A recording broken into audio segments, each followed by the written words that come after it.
Cuando era niño, solíamos visitar a mis abuelos junto a mi familia los fines de semana, a las afueras de Fusagasugá, en el campo. Un día estando allá, escuché un sonido muy extraño en la cocina, detrás de la alacena. Eran golpes. Yo me asusté y dije, qué asustan, debe ser un fantasma o un duende. Me acerqué con mucha cautela y le respondí.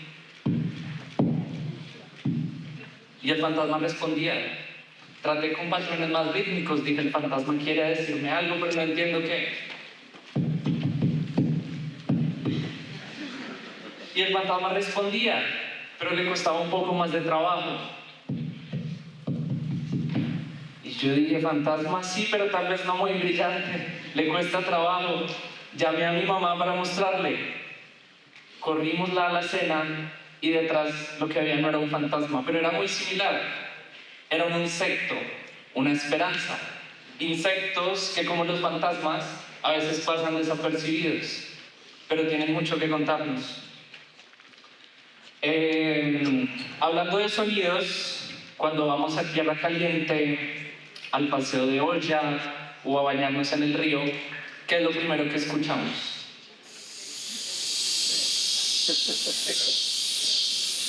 Las chicharras, ¿cierto? Son como la firma acústica de la Tierra Caliente acá en Colombia y de muchos ecosistemas de tierras bajas. Así como las chicharras representan también esos lugares, cada lugar tiene su firma acústica que lo identifica.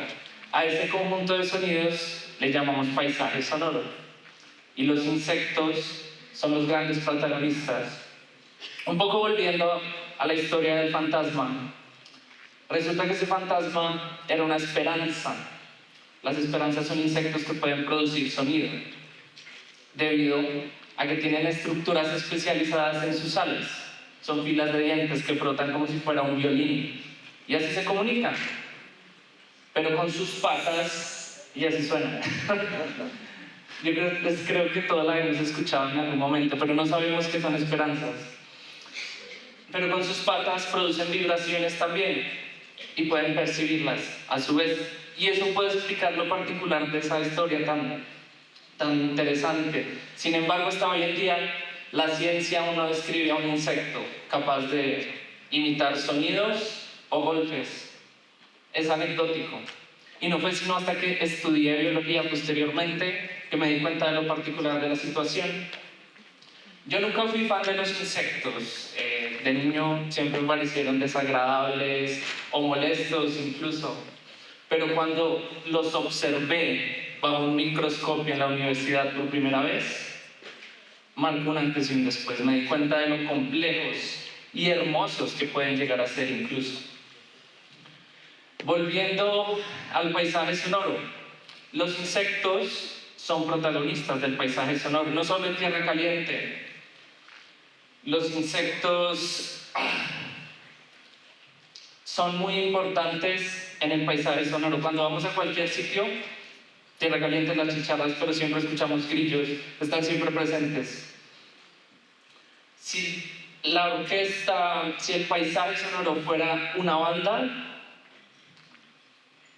las aves serían el vocalista, porque todos las reconocemos. Son muy carismáticas, son hermosas, a mí me encantan. Los insectos, en cambio, quedan relegados, son como ese bajista que está en una esquina y tímido, tocando su bajo, nadie lo reconoce, pero a la vez marca el ritmo de todas las canciones. Yo soy fan del bajista y hoy vine a contarles porque también es muy importante. Si en este momento les preguntaran al público sobre las aves de Bogotá, estoy seguro que la mayoría ya las conoce. Varios me mencionarían al copetón, que es símbolo de este evento, por ejemplo, y que en Bogotá tiene acentos, que habla con diferentes acentos en diferentes barrios, como nosotros los bogotanos. Otros conocerían de pronto a la mirla o a la tingua, que nos visita en ciertas épocas del año. Si les pregunto sobre los insectos, la respuesta tal vez sería diferente. Lo primero en lo que pensamos son en las cucarachas, los moscos, los zancudos, especies que no son inconvenientes, por decirlo de alguna forma. Sin embargo, acá en Bogotá tenemos insectos muy bellos también, muy importantes. Algunos recordarán a los cucarones mayos que vuelan en cantidades cuando caminamos por el Prado en ciertas épocas del año y son endémicos además. Pero también tenemos a los abejorros del género Bombus, que son súper vistosos y polinizan las plantas de los cerros, incluyendo los frailejones, que son muy importantes en nuestros recursos hídricos. Así es que a esta ciencia que estudia el conjunto de sonidos en un lugar específico le llamamos ecología del paisaje sonoro. Y se divide en tres componentes principales. El primero es la biofonía,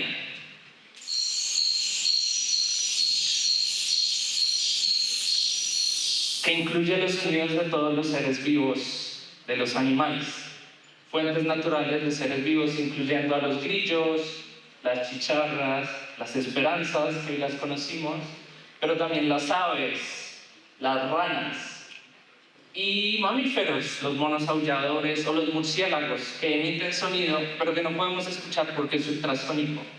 Ahí está. El segundo componente, que es la geofonía.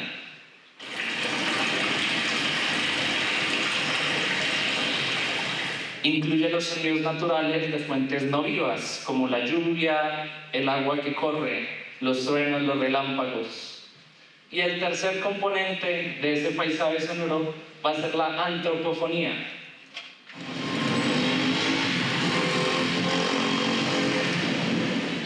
Que incluye los sonidos que producimos nosotros los humanos.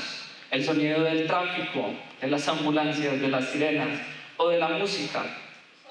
Los ecólogos del paisaje sonoro medimos y analizamos las interacciones entre esos componentes del paisaje sonoro.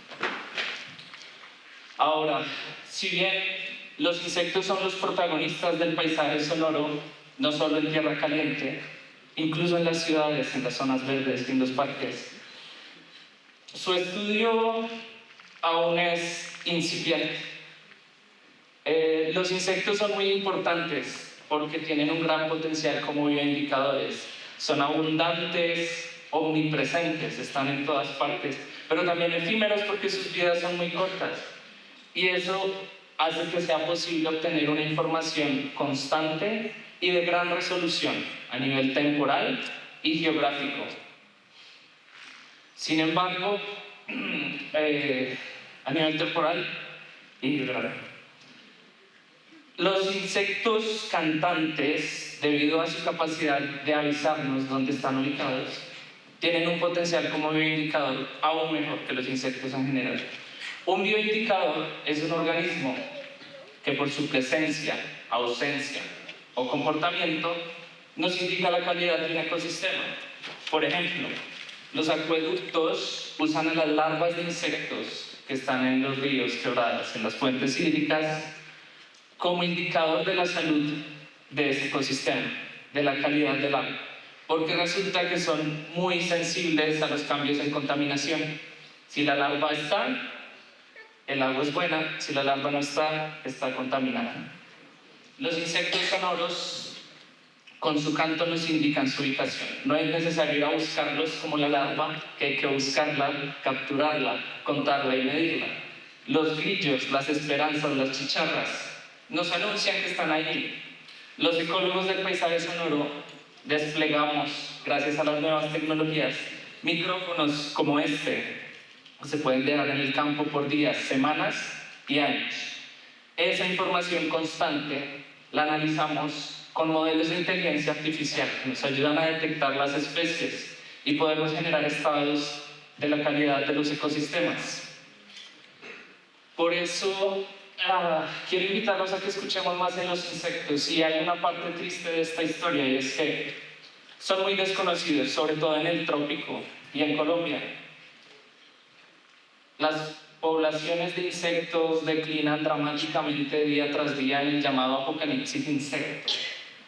Y cientos de especies desaparecen cada vez más rápido, sin siquiera conocerlas, sin siquiera tenerles un nombre. Hoy más que nunca se hace relevante empezar a escucharlos. Los científicos aquí en Colombia estamos generando las primeras bases de datos de bioindicadores acústicos de insectos, porque estamos seguros que nos van a ayudar a entender y a monitorear la salud de la naturaleza y nuestro impacto sobre ella. Estamos empezando aquí y ahora, en Colombia. Tengo el placer de trabajar junto a unas científicas excelentes, Natalia y Sofía, y porque creemos en que los insectos pueden darnos la clave de un futuro mejor. Entonces, mi invitación del día de hoy es que escuchemos detrás de la alacena, porque el futuro, el secreto de un futuro más sostenible, nos lo vienen susurrando nuestros vecinos insectos desde hace millones de años. Solo tenemos que escucharlos. Muchas gracias.